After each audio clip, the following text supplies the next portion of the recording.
Hey, good morning, everyone. Welcome to Fuel for Success, episode number 276 on this Thursday. I'm here in Hastings, Minnesota. My good friend Matt Maddox down in St. Petersburg, Florida, and we're coming at you this morning talking about business development, entrepreneurship, and sales tips. And we've got 11 minutes to make this happen.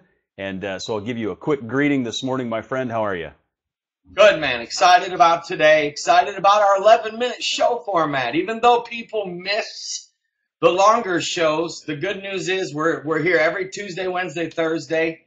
And, at least people will have time. Because people are so busy. It's hard for people to sit down and actually watch a whole 30-minute show. I mean, even nowadays, people don't even watch a TV show. They TiVo it so they can fast forward all the commercials. You know what I'm saying? But anyways, hey, today's our show about business and entrepreneurship and sales. We've been doing a lot of sales teaching in our business shows. So I saw that someone had texted in a question about sales today. So we'll hit in on that, man. Absolutely. And just for anybody, we're also putting the show on native Facebook, on the Fuel for Success Facebook page. If you haven't liked on that page, go do it now. And for anybody watching later, maybe you're seeing this for the first time, we do this show live. So if you want to join us live at 9:30 Eastern time, you can ask questions and interact. And we'd love to have you. If you're watching later, send in an email, mike@mattmaddox.com, to ask questions. Text us 727-341-5599.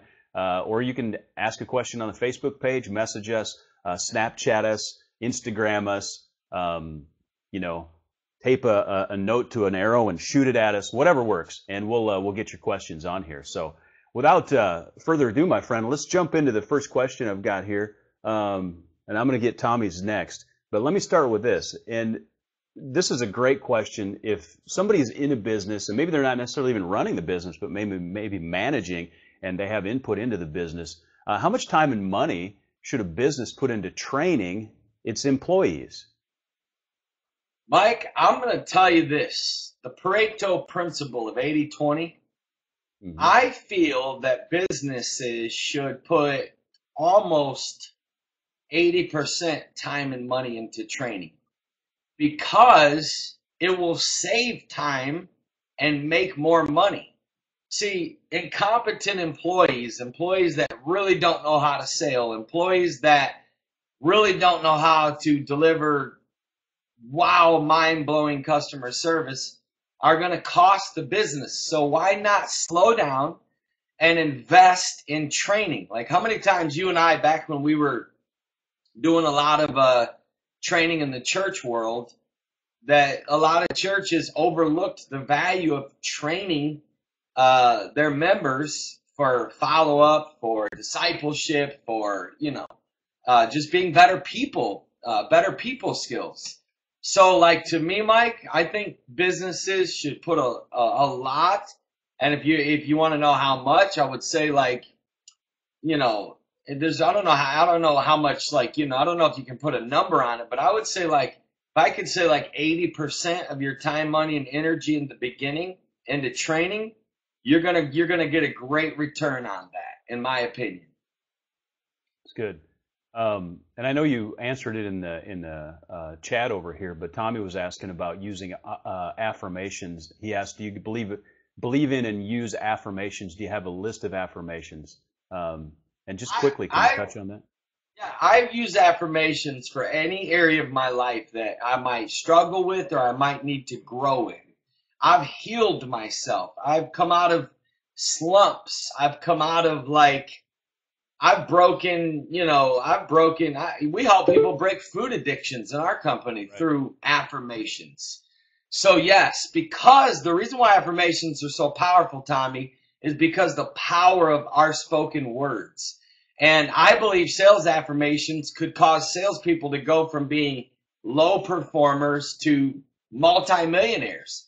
I believe just that one change by a salesperson speaking affirmations every day, because a lot of times, you can't take away the power of energy in someone's sales success or in someone's business success.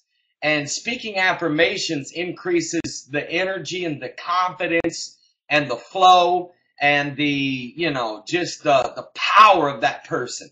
And a lot of times when you speak it It has a way of just putting you in the right state of mind, elevating your confidence, and helping you stay focused and helping you take action. So I created a list of sales affirmations that I use, and I speak them every morning before I start making my sales calls. Since I've been doing it, it's made a tremendous difference in my life. Right. And just one thing to point out for people that maybe not, you're laughing at Pacey. Pacey, there's no help for you. I'm laughing at Lance. And Pacey, I think I that just now saw that. when you say spoken affirmations, I think that's key for somebody that's never done, affirmations. It's one thing to read it on a sheet of paper. It's another thing to speak those out loud, because there's a mind-body connection that happens, and I really believe words are spiritual, and that there's energy behind the spoken words as opposed to just thought words. And so it's important, I believe, to speak things out loud. The Bible says life and death is in the power of the tongue, right? So you're either going to speak life or death. And how many people speak death? How many people say, oh, I don't want to make my calls today? Like, why say that? If you say that, you're done. Like, I'm nervous. I even teach our kids, don't speak. In baseball, don't say I'm nervous. Don't be like, oh my God, he got a sick curveball. No, you got to speak out confidence.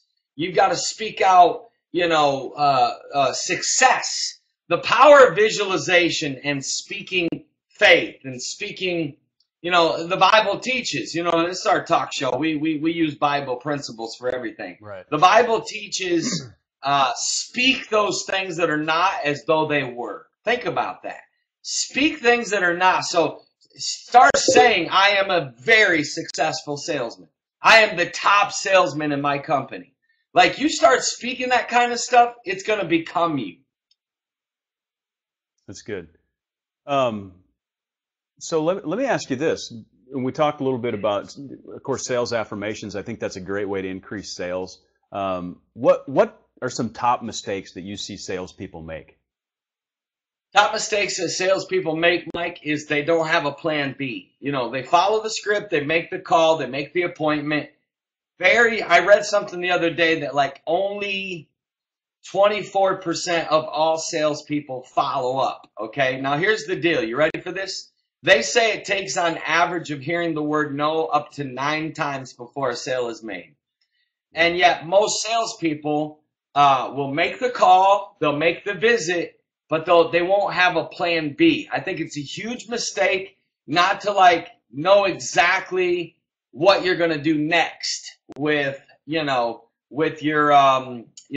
prospect. Are you going to send a card? Are you going to send some information?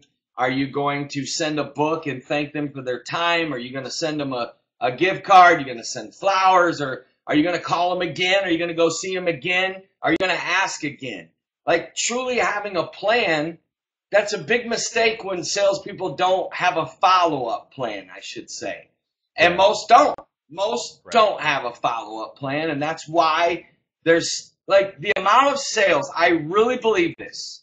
I really believe I could take 10 average people that were committed to learning how to be a salesperson and turn them into millionaires if they would forget everything else in life but this one thing, and that's mastering sales. You can go anywhere and you can do anything when you master sales. You really can. You can do anything in life when you master sales. I like that. Good. Hey, let's go. We're at 9 minutes. Sales tip of the day. What do you got? Sales tip of the day. Sales tip of the day would be this. Make sure you have a process for your sales and that you're prepared. How many salespeople do I know that are very sporadic in their approaches? They're over here one day, they're over here one day, and they don't really have a true process, and they're not prepared with their prospect list, or, not building a big enough funnel, I should say. My sales tip would be this. Make building a funnel probably one of your top 3 highest priorities, because you always want to have prospects that you can be reaching out to. And I also want to follow up on something Lance said. He said, I'm just calling to follow up on an email that I sent. Yeah, those are definitely not words you would use, and I agree with you. He put the words tag. Yeah, the sincerity and the genuineness, and sometimes your choice of words, it's hard to cover in an 11-minute show. There's many more I'd love to say, because sales has been, in fact, about 3 years ago, I made up my mind that when I get to the end of my life, I will be known as a master salesman across the world. I have decided to seriously master sales. I've decided to teach my son how to master sales. Him bringing his puppy home over the next 3 days is for one reason. He sold me. Wow. And he's tried over 15 times, and it wasn't the persistence that got him a victory. It was how he sold it to me. And when he finished his pitch, I said, Caleb, you have finally learned how to sell. And, maybe in the next show, I'll tell you how he won the victory. But it wasn't, see, people say, oh, be persistent, be persistent. It's not just persistence, my friend. It's knowing how to truly sell and sell the right way. And I'll close it with this. If you're not selling value and answering the question, what's in it for me? Back to a sales mistake people make is begging. You know how many salespeople, come on, man, please, I've had salespeople say, look, it'll really help me meet my quota this month. I'm like, right. What? Did you really go there? But anyways. So, I love what Lance said, 2 11-minute shows a day. Hey, you never know, Lance. But that's the end for today, my friends. And, Mike, I'll ask you to conclude this show. Maybe just review real quick the number one thing that people can take home and action to do. And we'll be back Tuesday for our show on health and wellness and weight loss and all that good stuff, man. Absolutely. So speak affirmations out loud. They will add energy and power to what you're doing, and there's an impact in that. Create a funnel. Make sure that you follow the process of building and executing your funnel, and follow up in sales. Absolutely. Hey, there you go. Give it a shot, Mary. Mary, your post on Facebook yesterday was hysterical. We love y'all. Y'all enjoy your weekend. We'll see y'all next Tuesday. Don't forget to go to fuelforsuccess.tv to watch any of our previous episodes, or you can also find us on YouTube or iTunes by typing in the words Fuel for Success. Y'all have an awesome weekend. Thanks, Mike. Yep.